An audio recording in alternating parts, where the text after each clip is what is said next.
They came out of the trees at dawn, about 300 raiders moving in a single dirty pulse, hooves muffled by distance, voices low, rifles already loaded, and in a few hours a town in Kansas named Lawrence would be burning so hard the smoke looked like a second sky. By late morning on August 21st, 1863, somewhere around 160 to 190 men and boys were dead, depending on which list you trust, which wounds you count, which missing you assume never came back, and what you call war versus what you call murder. That uncertainty is not a footnote. It's part of the poison, because Lawrence didn't die in a neat battlefield geometry. Lawrence died in doorways, yards, streets, and alleys in a raid that lasted only a handful of hours but reshaped the border war's soul for decades. The names are still radioactive: William Clark Quantrill, Quantrill's Raiders, and the Missouri-Kansas borderlands where the Civil War stopped pretending it had limits. If you want to understand why America still can't agree on what Lawrence was, you have to start with what Lawrence represented before the first shot.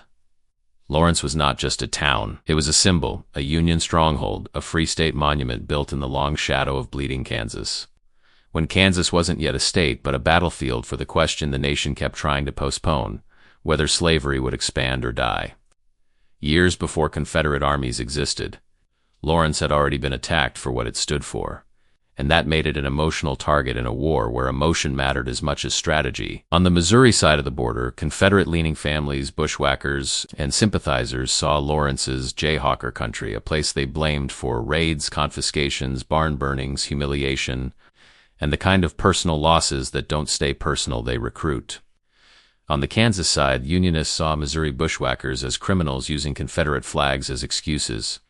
Men who ambushed patrols and executed captives because conventional war wasn't enough for them. Both stories were real enough to fuel the next act, and that's the ugly engine of a civil war's border zone. The past becomes a weapon, and each side says it's only using what the other forged first. By 1863, the border conflict had matured into a cycle where raids were common. Retaliation was expected, and the only rule that felt consistent was that the rulebook didn't protect you. That's the environment that produced Quantrill's band. They were not a regiment that marched and camped and filed reports. They were a guerrilla strike force that lived in the gap between legality and violence. Men who could ride as soldiers for a day and sleep as civilians the next. Men who used local knowledge, family ties, and fear to move faster than official commands. Quantrill himself was not a romantic rebel in the way some later myths would paint him. He was a leader who understood the border war's real currency: speed, surprise, and reputation. A guerrilla doesn't need to defeat an army to win influence. He needs to make normal life feel unsafe, to make the enemy's supporters feel hunted, to make the cost of loyalty unbearable. That's why rumors about Quantrill's raiders were almost as important as their bullets. If a town believes you execute prisoners, fewer men resist you. If families believe you punish informers, fewer people talk. If merchants believe you burn businesses, commerce hides. Fear is a multiplier, and guerrilla wars built on multipliers. In the summer of 1863, the temperature rose further. Union authorities in Missouri were tightening their grip, arresting suspected guerrilla supporters, imprisoning women related to bushwhackers, and trying to crush an insurgency with policies that, to the guerrillas, looked like collective punishment. Then an event occurred that became gasoline for revenge narratives. A building used as a makeshift prison for those women collapsed in Kansas City, killing several. Whether it was neglect, accident, or something worse became a contested question. But contested questions are perfect fuel, because they can be shaped into certainty by grief. To bushwhackers and their supporters, it became proof that the Union would kill their families. To Unionists, it became one more tragedy in a war already full of them. But to men like Quantrill, it was usable, and in guerrilla war, usable is often more important than proven. Lawrence was the perfect target for a message. It was known, it was hated by Missouri guerrillas, and it could be punished in a way that would be seen across the region, and the punishment wasn't designed to win territory. It was designed to break a community's confidence. That's why the raiders chose dawn, why they brought enough men to overwhelm any scattered defense, and why fire was baked into the plan.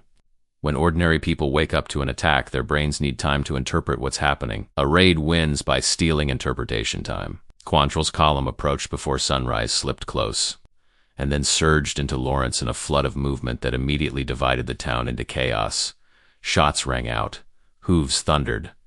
Men who looked out windows saw armed riders in the streets and had to decide in seconds whether to hide, flee, fight, or surrender. That decision-making is where Massacre is born, because no peaceful mind is built to process improvisational violence that fast. The raiders began hunting adult males, sometimes by name, sometimes by accusation, sometimes simply by proximity. Some men fired back, some tried to form resistance, and some escaped into fields or behind buildings, but resistance in a surprise raid is always fragmented. Meanwhile, flames began rising from key buildings, turning Lawrence into a spectacle that could be seen for miles. Fire doesn't just destroy, it dominates. It tells everyone the world has changed in an irreversible way. And in those few hours, as men were dragged from homes, as streets filled with smoke, as businesses and hotels burned, the argument that still haunts America was born in real time. Was this a military raid on a hostile stronghold? Or was it mass murder wearing a Confederate banner? And if it was both, what does that say about the kind of war this had become? The raid's violence felt sudden, but it was built out of years of border war logic, and that logic is exactly why Lawrence remains disputed. In conventional warfare, combatants are easier to label because armies wear uniforms, fight on fields, and keep official chains of command. In border insurgency, labels collapse. A militia member can be a shopkeeper by afternoon. A civilian can be suspected of guiding raiders. A teenager can carry a weapon and still be a child. A town can be a political symbol, a recruiting pool, and a place of families all at once. Lawrence was all of those, and that is why every side could claim a story about it that sounded plausible to their own ears. To the guerrillas, Lawrence wasn't a neutral town. It was the headquarters of Jayhawker influence, the heart of Kansas's Unionist aggression, the place where men cheered raids into Missouri and sheltered forces that threatened Confederate-leaning families. To Unionists, Lawrence was a home attacked at dawn by a band of irregulars who targeted men while the town slept and set fire to the Civic Center like a punishment ritual. The first story claims war. The second story screams massacre. The truth lives in the overlap. Quote, and the overlap is where moral clarity becomes expensive. Quantrill's raiders moved through Lawrence with speed and partial organization. Some accounts describe lists and local guides, suggesting that certain men were targeted deliberately prominent Unionists, militia figures, people associated with earlier raids. Other accounts describe the killing as broader and more indiscriminate, with armed riders shooting men simply for being male and available.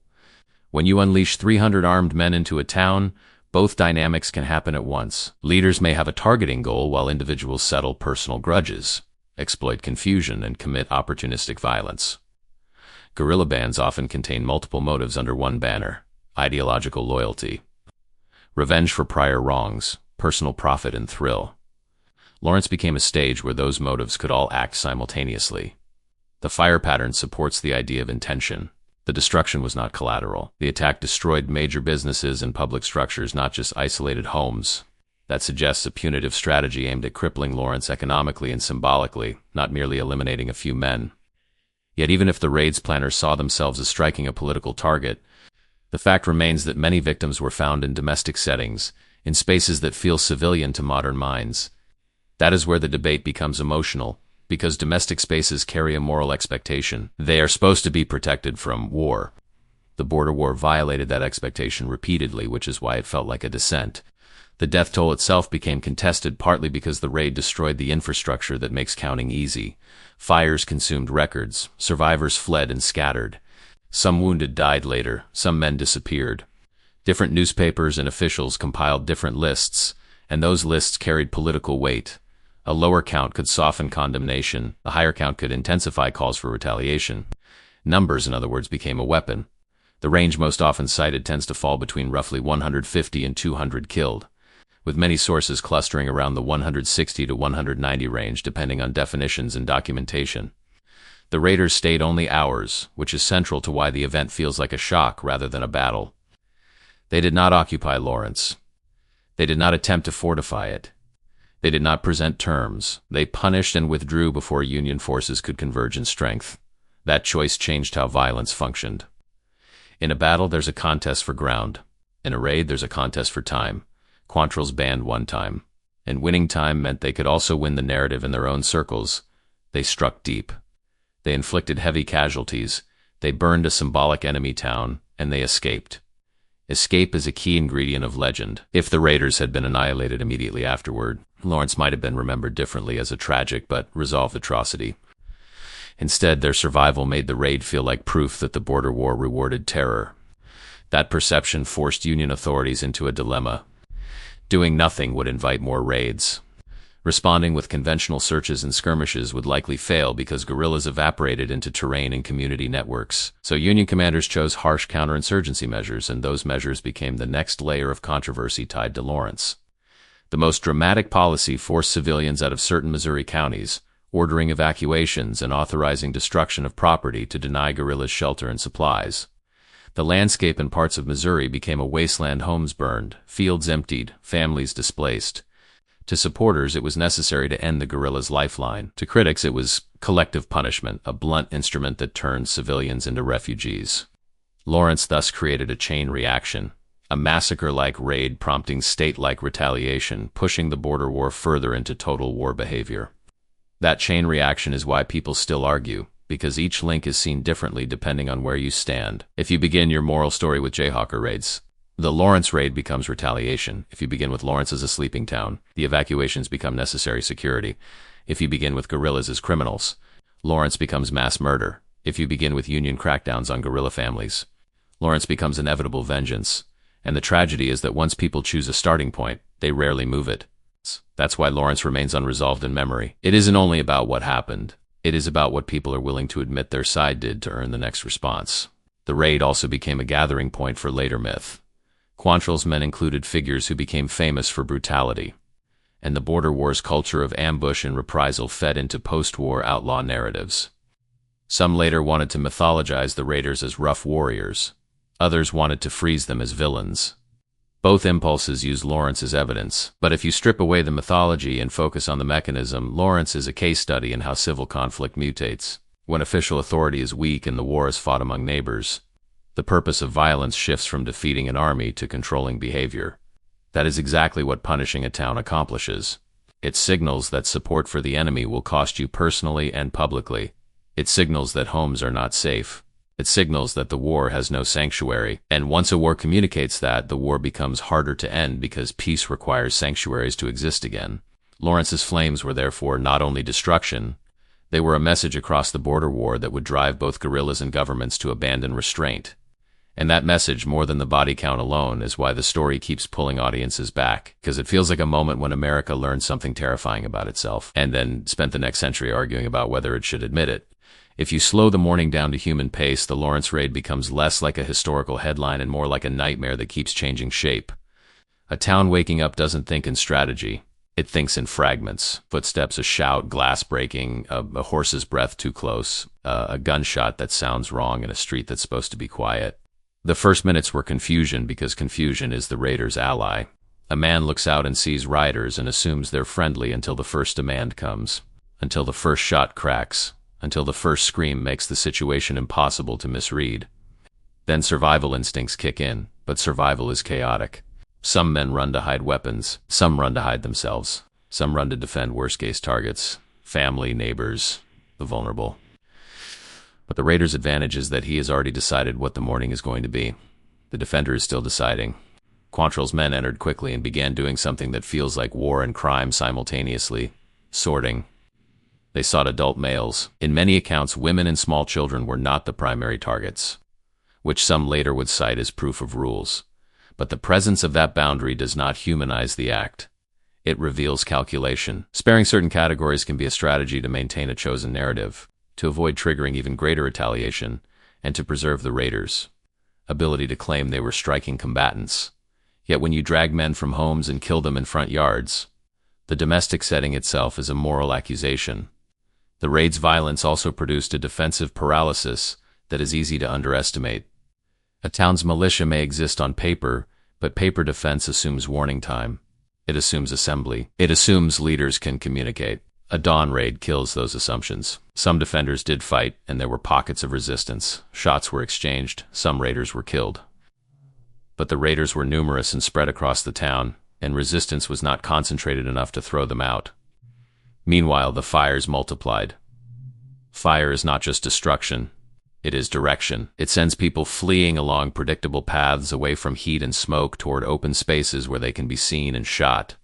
Fire also creates a psychological ceiling. Once you believe your town is lost, you stop thinking about coordinated defense and start thinking about extraction.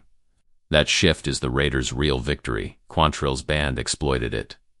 As buildings ignited, raiders moved through streets with a sense of dominance, their presence amplified by the visibility of flames. Survivors later described the raid as simultaneous violence across many points, which is exactly what makes it feel like a massacre rather than a skirmish. In a battle, violence is often concentrated at a front line.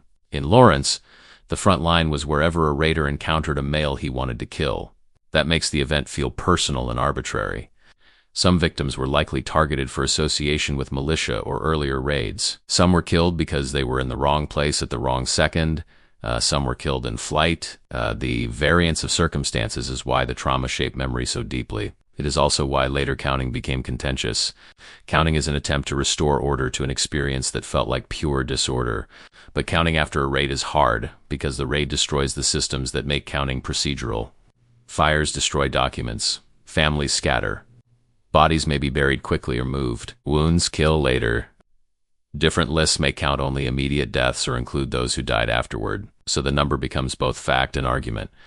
Yet even without perfect precision, the scale is unmistakable. Scores upon scores of men and boys killed in hours. That scale turned Lawrence into a symbol of border war escalation. Quantrill's men did not stay long because time was always the plan.